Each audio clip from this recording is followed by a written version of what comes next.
পেছনে ডাইরেক্ট ইন্ধন জোগাচ্ছে এই কাজের মাসি, এই ডাইনি বুড়ি। তোরা কে? তোরা ওই গায়ে বোটকা গন্ধ, লুঙ্গি পরে নর্দমার খাল ধারের তোরা পাবলিক। তোদের জন্য আমরা চিন্তা ভাবনা করবো? তোদের কথার বেসে আমরা তোদের কথার উত্তর দেবো? আমরা মানি না তোদের মুসলিম বলে। আচ্ছা, আমাদের বাঙালি হিন্দুদের কোন রকম ওই মানে রহিম, খান এগুলো টাইটেল দেখেছো? আমাদের মধ্যে তো নেই। তাহলে ওদের মধ্যে হালদার, মন্ডল, চৌধুরী কি করে টাইটেল হয়? কি করে টাইটেল হয়? আমার তো এটা বোধগম্য হয় না।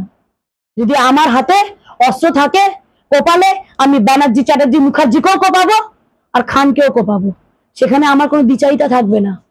যতক্ষণ এদেরকে শেষ করছি, একদম তিলে তিলে শেষ করে সাফ করছি, ততদিন তো আমরা শান্তিতে নিঃশ্বাস নিতে পারবো না।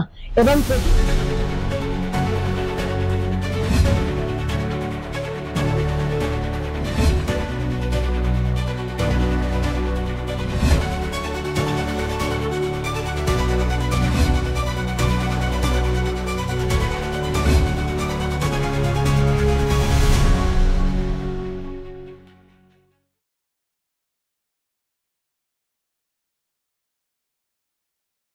আমাদেরকে বলা হয় আমরা ছোট ছোট ঘটনা নিয়ে সাম্প্রদায়িক রূপ দিচ্ছি। আজ এই ছোট ছোট ঘটনা কিন্তু শুরু হয়েছিল বাংলাদেশে।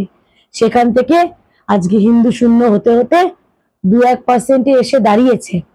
যাতে সেই পরিবেশ পরিস্থিতি আমার এই শ্যামাপ্রসাদ মুখার্জির পশ্চিমবঙ্গে না তৈরি হয়, সেই জন্য প্রতিনিয়ত কিন্তু বলে যাওয়া, চিৎকার করে যাওয়া। বাকি আপনার আগুন জ্বলছে, আপনি আগুনে ঝাঁপ দেবেন না আমাদের সাথে হাত মিলিয়ে রাস্তায় লড়াইটা দিয়ে সেই আগুনটা নিভাবেন, সেটা আপনার ওপর। সেখানে আমাদের কিছু বলার করণীয় নেই। আমাদের কর্তব্য আমরা করে যাচ্ছি। কিন্তু আপনি যদি হাতটা ছাড়িয়ে নিয়ে গিয়ে সে আগুনে ঝাঁপ দিতে চান, সেটা সম্পূর্ণ আপনার ব্যাপার, আপনি করতেই পারেন। কিন্তু অ্যাকচুয়াল সিনারিওটা, অ্যাকচুয়াল পিকচারটা কিন্তু আমরা প্রতিনিয়ত আপনাদেরকে দেখিয়ে যাচ্ছি, যেগুলো পেইড মিডিয়া আপনাদের দেখাবে না। তোমরাও জীবনের ঝুঁকি নিয়ে কিন্তু দৌড়াচ্ছ ওসব জায়গায়, তোমাদেরকে ধমক চমক খেতে হচ্ছে আমার সামনে। আমরা একটু পিছিয়ে এসেছিলাম, আমাদের ওখানে স্থানীয় যে আমাদের বাসিন্দারা ছিল, কিছু পরিচিত লোকটা আমাদেরও ছিল, তারা আমাদেরকে বলেছে যে সেই সময় যখন তোমরা মিডিয়া ঢুকেছো, একটা বাইকওয়ালা ঘুরে এসে, সেও লুঙ্গি পরিহিত, দাড়ি, জালি টুপি মাথায়, এইটার সাথে কিন্তু মুসলিমের কোনো সম্পর্ক নেই।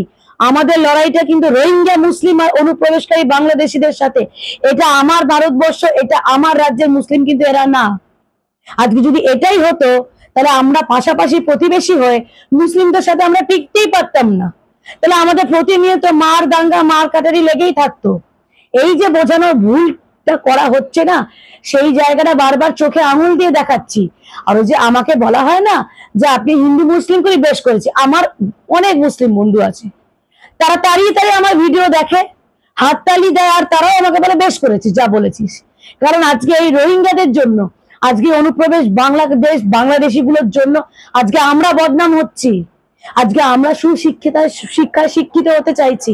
আজকে আমাদের ছেলেমেয়েরাও ইংলিশ মিডিয়ামে পড়ছে, কিন্তু তারপরেই এরা যে নোংরামো গুলো করছে, তাদের জন্য আজকে আমাদের গায়ে দাগ লেগে যাচ্ছে। আমরা তো এরকম না, আমরা সুশিক্ষিত হয়ে তারা ওই নোংরা পরিবেশ থেকে বেরিয়ে এসে তারা একটা সুস্থ পরিবেশে বাড়ি কিনে, ফ্ল্যাট কিনে আস্তে আস্তে দেখো সবাই কিন্তু সরে যাচ্ছে। তো সেরকম জাতীয়তাবাদী শিক্ষিত বন্ধু বান্ধব প্রচুর আছে আমাদের। অতএব ওসব হিন্দু মুসলিমের জ্ঞান চর্চাতে আমার সাথে যেন কেউ না আসে, প্রথম কথা। আর দ্বিতীয় কথা হচ্ছে, ওখানে যে ঘটনাটা হয়েছে, আমার কাছে এটাই একটা প্রশ্ন তোমার মাধ্যমে আমিও ওপারে যারা আছে দর্শকদের কাছে, তাদের কাছে রাখছি। ওই ছোট ঘটনা বলে ভুলে যাওয়ার কিছু হয়নি। ওই বলে না, বিন্দু বিন্দুতে সিন্ধু হয়। এদের প্রচেষ্টাগুলো কিন্তু ছোট থেকেই শুরু হয়। বাংলাদেশে একদিনে কিন্তু হিন্দু নিধন যজ্ঞ শুরু হয়নি, এই ছোট ছোট প্রচেষ্টার মাধ্যমে শুরু হয়েছিল। সেম মডেল তোমাদের মাধ্যমে প্রচুরবার গলা ফাটিয়ে বলেছি, সেম মডেল অ্যাপ্লাই করা হচ্ছে পশ্চিমবঙ্গে। ওই যে বললাম না, কিছু আমাদের মতো আছে মেন্টাল, আমাদের সাথে পারে না, কিন্তু ওই যে করে দিয়ে কাজগুলো বেরিয়ে চলে যায়। তারপর দাঙ্গা হাঙ্গামা সব কিছু করে জিনিসটাকে একটা অন্য রূপ দেওয়ার চেষ্টা করে। আর যেহেতু কে লড়ছে, কোন পার্টিটা আর আছে বলো তো? আমরা পাগলের মতো সব জায়গায় ছুটে যাচ্ছি। হ্যাঁ, আমার একার দায়, হ্যাঁ বিজেপির দায়, বিজেপি দায় নিয়েছে পশ্চিমবঙ্গকে বাঁচানোর। আর আর কোনো পার্টিকে দেখতে পাচ্ছি না তো। অন্যান্য পার্টিদের দেখি ব্যান্ড পার্টি হয়ে প্যালেস্তাইনের জন্য রাস্তায় নেমে যাচ্ছে, প্যালেস্তাইনের জন্য বুক চাপড়াচ্ছে, রুদালি গাইছে। আমাদের দরকার নেই তো? আমি আমার জায়গা, আমার মাতৃভূমি, আমার পুণ্যভূমি, আমার জন্মভূমিকে বাঁচানোর জন্য যা যা করণীয় আমরা করছি, আগামীতে করেও যাব। আর বাঁচাবো তো যতদিন আমাদের ধরে প্রাণ আছে, বাঁচাবো তো আমরা ঠিকই। কারণ শ্যামাপ্রসাদ মুখার্জি আমার পূর্বসূরি, আমার পূর্বপুরুষ, আমার জন্য রেখে গেছে। বলে না অনেকে তোর বাপের জায়গা নাকি? হ্যাঁ আমার বাপের জায়গা, আমার জন্য, আমাদের জন্য। পশ্চিমবঙ্গ বাঙালি হিন্দুদের সেফ ল্যান্ড হিসেবে, পাকিস্তান যেমন ভারত ভাগ হয়েছিল, দেশ ভাগের সময় দুটো দেশ ভাগ হয়েছিল কিসের জন্য ভাই? কিসের জন্য? ডাল ভাতের জন্য? ডাল ভাতের জন্য হয়নি। দাঁড়াও, ডাল ভাতের জন্য হয়নি, ধর্মের ভিত্তিতেই হয়েছিল। তখন তোরা চলে যাসনি কেন? এই এই উই পোকার মতো এরা বসে থেকে আজকে আমাদের দেশটাকে, আমাদের রাজ্যটাকে কুড়ে কুড়ে খাচ্ছে, শেষ করছে। তার জন্য ডাইরেক্ট ইন্ধন যোগাচ্ছে এই কাজের মাসি, এই ডাইনি বুড়ি, এই ডাইনি বুড়ির সরকার। শুধু ভোট ব্যাংকের জন্য, শুধু ভোট ব্যাংকের জন্য। আজকে কিন্তু ওদের কাছে যে 30% যেটা দেখাচ্ছে না লাড্ডু, এই 30% কিন্তু শিক্ষিত জাতীয়বাদী মুসলিম একদম না। আমাদের সাথে মুসলমান সমাজ আছে, আমারও মাইনরিটি মোর্চা আছে, তারা আমাদের সাথে জয় শ্রীরাম বলে রাস্তা দিয়ে হাঁটে, আওয়াজ তুলতে তুলতে, তাদের কোনো সমস্যা নেই। তাদের অনুষ্ঠানেও আমরা গিয়ে জলছত্র করি, কোনো সমস্যা নেই। কিন্তু এই যে 30% শুধু পিওর আমার ভারতীয় মুসলিম না, এই অনুপ্রবেশকারী বাংলাদেশি জিহাদি দাঙ্গাবাজ রোহিঙ্গা। অতএব এদের বিরুদ্ধে যুদ্ধ জারি আছে, যুদ্ধ চলবে যতক্ষণ এদেরকে শেষ করছি, একদম তিলে তিলে শেষ করে সাফ করছি, ততদিন তো আমরা শান্তিতে নিঃশ্বাস নিতে পারবো না। এবং প্রতিটা রাজ্যবাসীর কাছে এটাই অনুরোধ, ধর্ম, বর্ণ, রং, পতাকা নির্বিশেষে এই লড়াইটা আমাদের সবার হওয়া উচিত। আজকে এই লড়াইটা শুধু আমার বা আমার পার্টির বা শুধু বিজেপির, ভারতীয় জনতা পার্টির একার না। ভারতীয় জনতা পার্টির চক্ষুশূল হয়ে গেছে কেন? কারণ কিছু ওই সেকু মাকুরা যে চাদরটা চড়িয়ে রেখেছিল না এই রাজ্যের মানুষের উপর, সেকুলারিজমের চাদরটা, সেটা আমরা আজকে ছিঁড়ে ফেরে ছারকার করে দিয়েছি। কারণ শুধু সেকুলারের নামে আমরা নির্যাতিত হব। আমার জায়গায় আমাকে সব মেনে নিতে হবে, আমার মন্দির প্রাঙ্গণ। হ্যাঁ ঠিক আছে, আমি তোমাকে বসতে দিয়েছিলাম, তুমি কিছুদিন বসে ওখানে ফল বিক্রি করছো, সবজি বিক্রি করছো, করতে পেরেছো কারণ আমি পারমিশনটা দিয়েছি বলে। এবার আমার জায়গা আমি কি করব? মন্দির পক্ষের জায়গা, মন্দির কর্তৃপক্ষ কি করবে সেটা সম্পূর্ণ মন্দির কর্তৃপক্ষের ডিসিশন। সেই ডিসিশন নেওয়ার পর যে জিনিসটা আমরা চোখের সামনে দেখলাম, এটা কিন্তু কাম্য ছিল না। চল আমি উল্টো প্রশ্ন করছি, আমি কোন মসজিদের বাইরে কোন হিন্দু বাঙালির দোকান তো আমি দেখি না। একটা দেখি দাও তো মসজিদ মাজারের বাইরে যে ফুল, গোলাপ জল, মিষ্টি, আতর, হেনা তেনা নিয়ে এগুলো নিয়ে বসে আছে, একটা দেখি দাও। চলো তাহলে মেনে নেবো। হ্যাঁ, এরা গায়ের জোড়ামি করে কি বলে, আহা আমরা তো এক। ওইসব বৃন্তে কুসুম কবে ঝরে পড়ে গেছে। তাহলে যদি এটাই হয়, ওদের যদি মন্দিরের বাইরে দোকান লাগাতে লাগে, সেই জায়গায় যখন মনুষ্যত্বের কথা রেখে অনেকে বলে এটা তো মনুষ্যত্ব না, এখানে তো মনুষ্যত্বের পরিচয় হচ্ছে না, আমাকেও মসজিদের বাইরে দোকান করতে দাও ফল মিষ্টির, আমাকেও মক্কা মদিনাতে চলো দোকান করার সুযোগ করে দাও। আমরাও তো মানুষ। ও মনুষ্যত্ব কি খালি একমাত্র মুসলিম সম্প্রদায়ের প্রতি দেখাতে হবে? আমার দেশে, আমার রাষ্ট্রে, আমার রাজ্যে ভারতকে হিন্দু রাষ্ট্র করার দরকার নেই। ভারত হিন্দু রাষ্ট্রই, কারণ আমি মানি, তুমি মানো। এটা হিন্দু বহুল দেশ, হিন্দু বহুল রাষ্ট্র। ভারতটা কার নামে, এই নামকরণটা কার নামে? মহারাজ দশরথের পুত্রের নামে এই আমার দেশের নামকরণ করা হচ্ছে ভারতবর্ষ। অতএব আমাকে এখানে কিছু করতে হবে না, আমি মানি এবং আপামর ভারতবাসী মানে, ইনক্লুডিং ভারতীয় মুসলমানরাও। তাহলে ভারতীয় মুসলমানরা অত যদি তাদের পাকিস্তান প্রীতি হতো, তাদের যদি আফগানিস্তান প্রীতি হতো, তারা তো দৌড়ে চলেই যেত ওই জায়গায়। তারা তো যেতে চায় না। জাতীয়তাবাদী শিক্ষিত মুসলিমরা তারা কিন্তু যেতে চায় না। তারা এটাই বলে যে হ্যাঁ কোনো কারণে, কারণ এই আমাদের তো ধর্ম, যদি তুমি ধর্ম ডেফিনেশন জানতে চাও, ধর্ম বলতে আদি অনন্ত একটাই ধর্ম, সেটা হচ্ছে সনাতন, বাকি সব মজা। তো এই মজাবের এই প্র্যাকটিসটা কত, ১,৫০০, ১৭০০, বেশি পুরনো তো না, এই তো সামান্য কটা দিন আগে। তাহলে তার থেকে লাখ লাখ বছর আগে সনাতনের নিদর্শন চারি সারি গোটা পৃথিবীর ভূখণ্ডে ছড়ানো আছে, এটাকে তো কেউ অস্বীকার করতে পারবে না। তো ঠিক আছে, কেউ সেই প্র্যাকটিসে বিশ্বাসী, কেউ খ্রিস্টান ধর্মের প্র্যাকটিসে বিশ্বাসী, সেটা সম্পূর্ণ স্বতন্ত্র ব্যাপার। কিন্তু আমার জায়গায় আমি তো এটা কিছুতেই মেনে নেব না। আমার ভালো সম্পর্ক সবকিছু থাকবে, হৃদ্যতা থাকবে, ভালো সম্পর্ক থাকবে, কিন্তু একটা আনডিউ অ্যাডভান্টেজ নিয়ে তোমাকে একটা সংখ্যালঘু তকমা দিয়ে একটা সুযোগ দিয়েছি বলে সর্বক্ষণ সেটার আনডিউ অ্যাডভান্টেজ নিয়ে আজকে কোন দিকে আজকে ওরা সুযোগ সুবিধা নিচ্ছে না বলো তো? সংখ্যালঘু হিসাবে তো নিচ্ছ। আজকে কি করলো পশ্চিমবঙ্গ সরকার? ওবিসির তালিকাটা দেখছো? ওবিসি নিয়েও আমাদের যুদ্ধ কিন্তু জারি আছে। কিছুদিন আগে আমাদের ওবিসি মোর্চার তরফ থেকে করুণাময়ীতেও কিন্তু আমরা সেই ধর্ণা মঞ্চ করেছিলাম। আজকে ওবিসির নামে কি নোংরামোটা চলছে। সেখানেও তো প্রায় ১০০%-এর মধ্যে ৯৯% মুসলিম সম্প্রদায়কে ঢুকিয়ে দেওয়া হয়েছে। তাহলে আজকে হিন্দুরা কোথায় যাবে? হিন্দুরা যাবেটা কোথায়? হিন্দু রাষ্ট্রে, হিন্দু দেশে, হিন্দু রাজ্যে হিন্দুরা কোথায় যাবে? আজকে ৫৭টা দেশ তো তাদের জন্য করে দেওয়া হচ্ছে। কারোর যদি কোনো সমস্যা থাকলে বেরিয়ে যা না। আরে যাচ্ছিস না কেন? আমার তো এটাই প্রশ্ন, যাচ্ছিস নাটা কেন? সব বড় বড় ঠিকাদাররা আছে না ধর্মের ধ্বজাধারী, তাহলে সেই ধর্মের যারা ধ্বজাধারী ঠিকাদার আছে, ও যত জিহাদ যত পরিকল্পনা সব এই আমার পুণ্যভূমিতে।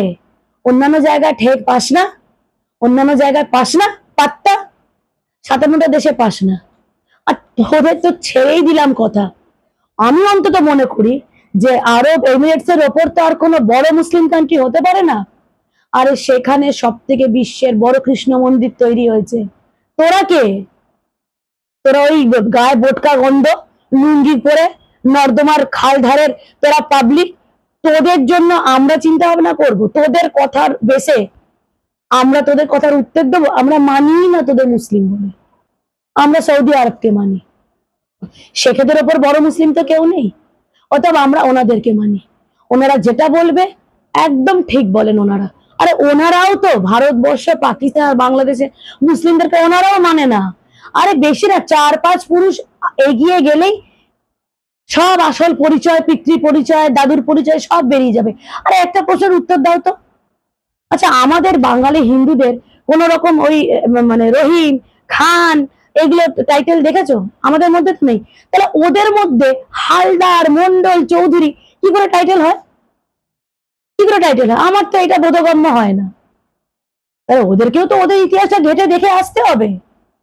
তাহলে সেই জায়গায় যখন আমি জায়গা দিয়েছি, মানে এদের হচ্ছে না খেতে দিলে শুতে চায়।